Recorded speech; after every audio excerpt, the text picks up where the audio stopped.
Hola amigos y amigas from the Lake Chapala area. In this video I want to talk about some things people may not be aware. You may have not watched a lot of videos or have looked at the channel description to this channel or more about this channel, but this is a completely non-monetized channel, and I started this channel and always meant it to be non-monetized, and I have over the 4 years that I've been doing this channel. But I do support other channels, and I'll tell you more about that in later on in the video. And here is one way you can support channels, or I'll tell you many ways actually. And one way is they'll have somewhere in their video they'll have a heart with a $ in it, and you can tap on that and send them contributions or a contribution.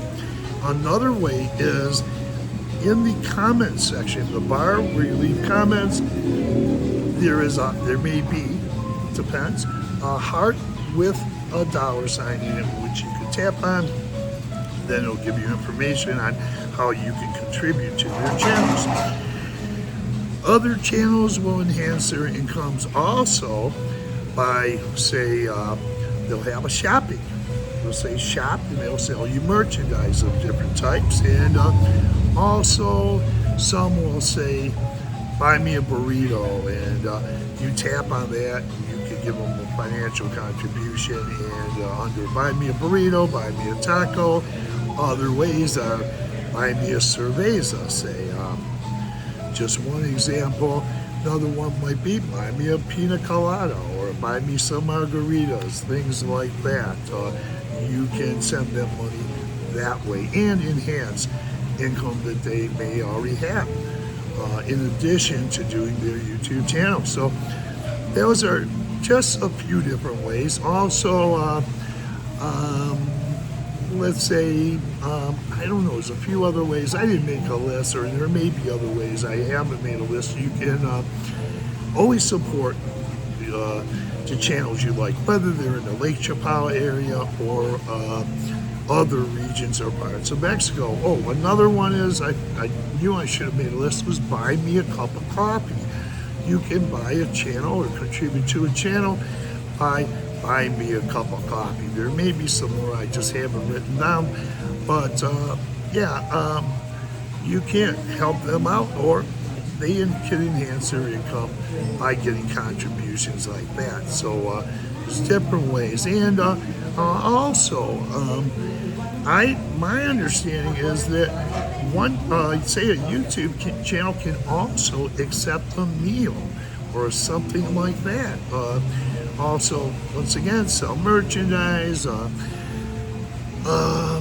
This channel, now I'm going to tell you about this channel. I have supported other channels, sent them contributions in a way, and I'll tell you about that toward the end of the video. But I did an interview, a quick on-the-spot interview with a lady. I think it was in January or February of this year. Before I went to the U.S., she wanted to make a contribution, and she recognized me, and she stopped me. We did a quick interview on the streets, and for those who aren't aware, I've been recognized dozens of times being here and doing so many videos. I'm out and about. I usually shoot the videos. 90% of the videos are shot out in the community, so I'm often recognized. And she wanted to give me a contribution, which I said no. But this is what I really wanted to say, and I just haven't said much. But if you're looking to make a contribution to this channel, which I have never taken a contribution, I've been always non-monetized. I said I'd be non-monetized from the start and all the way till I end this channel. I won't be cashing in any views, AdSense, or anything like that. And YouTube knows I'm listed as a non-monetized channel, but I have supported some other channels. But I'll give you an example. That lady wanted to offer me something. I'll give you another example. Even recently, I was in an event where they were selling a lot of margaritas, and someone wanted to buy me a margarita, and I said, no, thanks, that's all right. Everything I do, everything I buy, anything I do, it comes from my pension or my savings. So I'll give you some examples of that. And I contribute to Mexican families here, and I have been for years here now in the Lake Chapala area. I help individuals too. I'll see an individual need some help, I'll help out an individual. I contribute to fundraisers, I contribute financially. All this is financially to organizations. I probably should do another video letting you know what I do. A lot of people in the Lake Chapala area know me. They know that I do these things. I contribute to fundraisers, once again, organizations, and tickets. When I go to fundraisers or these music events that require tickets, payment for tickets, cover charge, anything like that, I always pay. And not only do I always pay because I know the money goes to the bands and chorus, but I also give them a contribution in their tip jars or whatever. And musicians will tell you that too. A lot of people know me in the Lake Chapala area, and I do give a lot. And I enjoy giving. It's a thing that I've been doing all my life. But I also want to say, and this is the main thing, if you're thinking of contributing to this channel, please, please, please send it to a charity of your choice.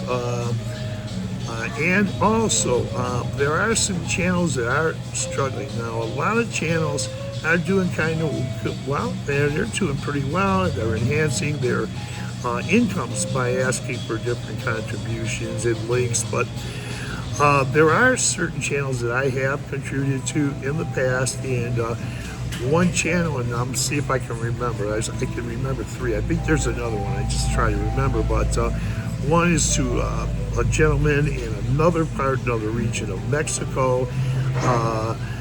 He seemed to be, and I seem to be, really needing the contributions. And I know that once he got on his feet a little bit, and he's making money from his YouTube channel, I stopped doing it because I wanted to help out another channel or something like that. But I also have contributed to, heck, locally to a Mexican channel. He's not making a lot of money from his channel.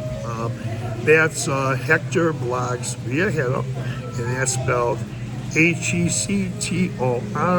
and the second word is Blogs, Blogs, and Viajero, Viajero, and he's got a good YouTube channel, and he's a Mexican channel, and I do watch Mexican channels too. I also watch other channels from different regions in Mexico, Central America, Latin America, and Europe. And I do also have made contributions to Eddie Toro, and he has a YouTube channel. He's well traveled. He's documented his travel, and that's one thing I like to see. When people are talking about where they've been and what he's documenting, he spent a lot of money and time bringing you a lot of videos from all over the world. And he's now in Medellin, Colombia. That's Eddie Toro YouTube channel, and I have contributed to his channel a few times. But by all means, I say contribute to channels of your choice, and the ones you like, and you can make contributions to other channels. And also, I want to say, I may have forgot to say, over the last few years, I've had my own personal toy giveaways in addition to helping Mexican families and individuals, fundraisers, organizations, things like that, paying, making financial contributions to them. I've also had a toy giveaway in which this last year I turned it into a Christmas, and even went on beyond Christmas and did a soccer ball giveaway, a football give away to local kids, and some of their parents, I'd give them the ball, they'd give it to their parents, or I'd check with their parents and I'd say, could I give them a soccer ball? And I've given out a lot of soccer balls too, so I'm pretty active in this community. Also, I want to say that I don't consider myself a philanthropist, but there are philanthropists in this area, in the Lake Chapala area, and I know quite a few of them personally. And I'm on a personal basis friendly or acquainted with them, and I'll tell you about one. When I first started this channel in September, we'll start shooting videos up here in September of 2021. I was going through Lake Chapala area, and it was a much desired area, and big homes, big beautiful homes. I was doing a walk video, walking down the street. A lady noticed me making videos, and she shouted, well, nicely, kindly, just said, "Hey, hi, how you doing? What are you doing over there?" And I stopped the camera and I told her I was making a YouTube video. This was one of my first videos. And then she invited me into her home. She was so nice, and she is a philanthropist. She's one of the leading philanthropists that I know of in this area. I have a 21-minute video with her in her home, and I was new to YouTube. And she took me for a tour through her home, and she was telling me what she did. She's also an author. She gave me one of her books. She signed it, and she was on her way to make a contribution to, I think, a library or a school or something here in the Lake Chapala area. But she has helped support children all the way up until college, until they graduated from college. She helped pay for people's universities, educations, and now they're grown. She's been here for a lot of time, and I see her on occasion. I do see her. Now, I didn't put that video up because my phone ran out of charge. It cut off. There was a second part that I recorded with her, and she said it was okay to put the videos up, but I thought that by not having the second part, that it wouldn't. I wanted it to be a complete interview. However, she did say, once again, I could put that video up. I choose not to put that video up because it's not in its entirety. But if you want to see that video, I still have the first part of that video. It's 21 minutes. 21 minutes long. I'll show it to you. If you see me down here, you meet me down here, I'll show you that video. It's quite an interesting video. This woman is an author, a philanthropist, very successful. She's been doing things like that all her life. I could tell you more about her, but I don't want to give it away on YouTube, but I will show you that video. I have it on this phone. I accidentally deleted the second part, and that's why I didn't want to put them both up. But I do know people who do contribute a lot to the communities here. I'll introduce you to those people.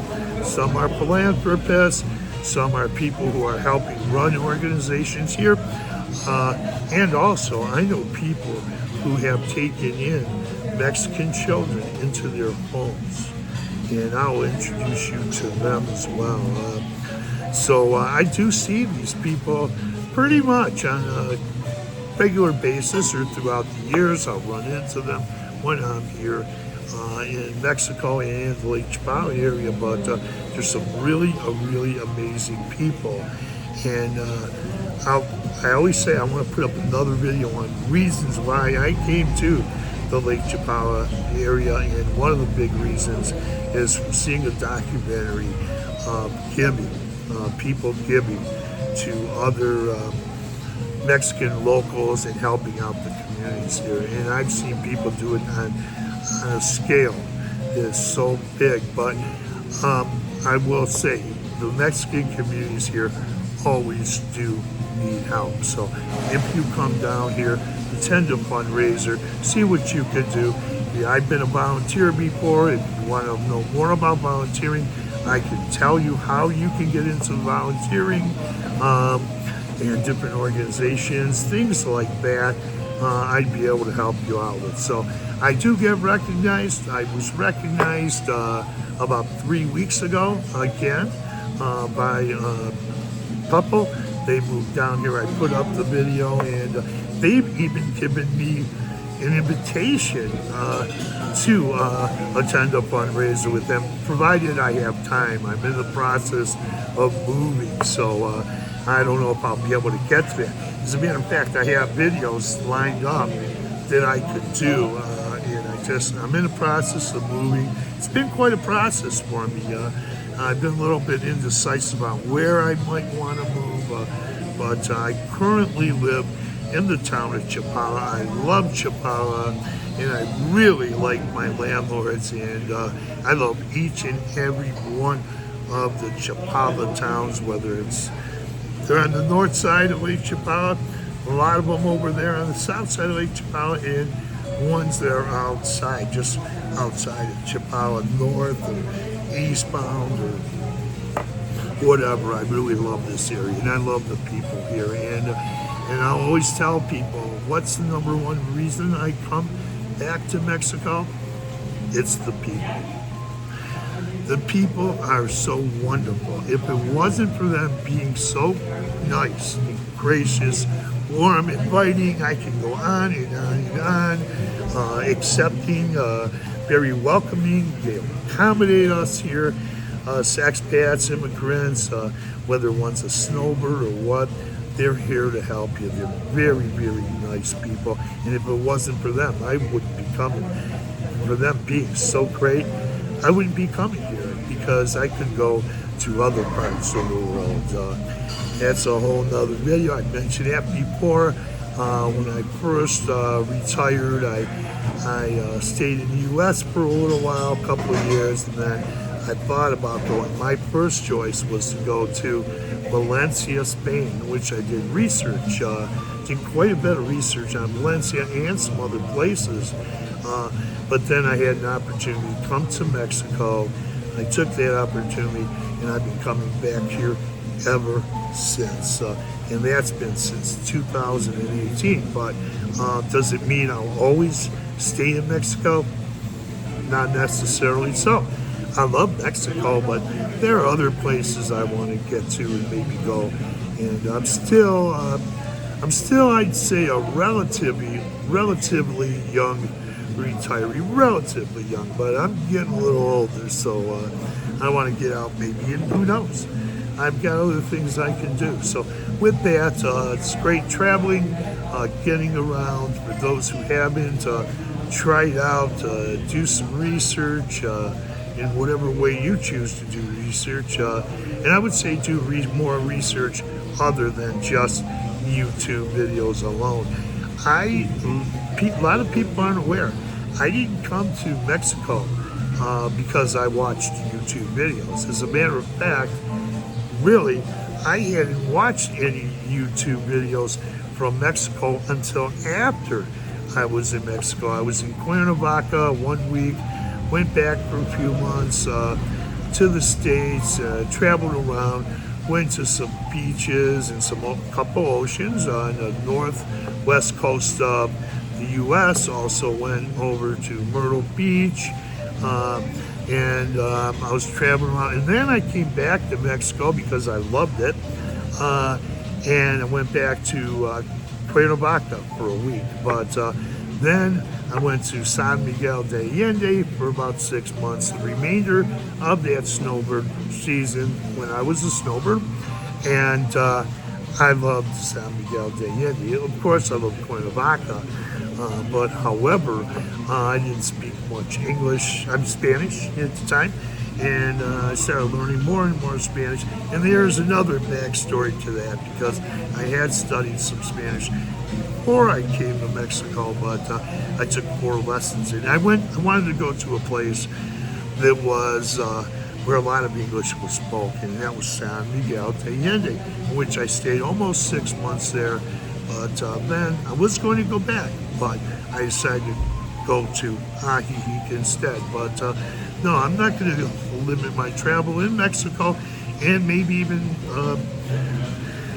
other limited to Mexico, but I may go back, get around to some other part of the world at some point. So it depends, there's a lot of factors I'm taking into consideration, but I have also looked at some other countries to visit, but I'm going to say I really probably will stay here in Mexico, but you never know. I don't want to predict the future because there is so much to do when one retires. I'm telling you. So it's fun. It hasn't been boring a bit, not one bit. So with that, I'm going to say thanks for viewing. Tap on that notification bell. You'll be notified of upcoming videos. Adios, amigos.